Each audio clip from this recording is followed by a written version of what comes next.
တခါကတောအုပ်ကြီးတစ်ခုရဲ့အစွန်မှာအင်မတန်ရိုးသားအေးဆေးတဲ့ဖိုးသားဆိုတဲ့လူငယ်လေးတစ်ယောက်ရှိခဲ့ပါတယ်။သူဟာနေ့စဉ်တောထဲမှာထင်းခုတ်ပြီးမိခင်အိုကြီးကိုပြုစုရင်းအသက်မွေးတာပါ။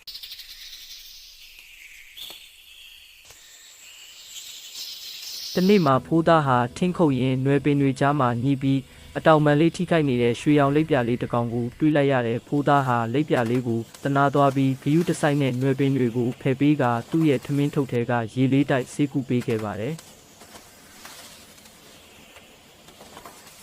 လိပ်ပြလေးဟာချက်ချင်းဆိုသလိုပဲလှပတဲ့နတ်သမီးလေးအဖြစ်ပြောင်းလဲသွားပါတယ်။နတ်သမီးလေးကမောင်မင်းရဲ့ကျင်နာတတ်တဲ့စိတ်ထားကြောင့်ငါအသက်ချမ်းသာရခဲ့ပြီးမောင်မင်းဘာလို့ချင်တယ်လဲတောင်းဆိုပါလို့ပြောတဲ့အခါ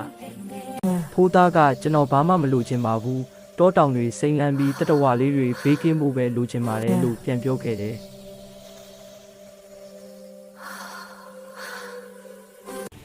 နတ်သမီးလေးဟာဖိုးသားရဲ့ယူသားမှုကိုသဘောကျပြီးသူ့အိမ်ပြန်ရောက်တဲ့အခါဖိုးသားရဲ့ထင်းတောင်းထဲမှာရွှေတင်းကားပြားတွေပြည့်နေအောင်ဖန်တီးပေးခဲ့ပါတယ်။အဲ့ဒီနေ့ကစပြီးဖိုးသားနဲ့မိခင်ကြီးဟာချမ်းသာစွာနေထိုင်သွားကြရသလိုတောအုပ်လေးဟာလည်းအမြဲစိမ့်လန်းဆူပြေနေပါတော့တယ်။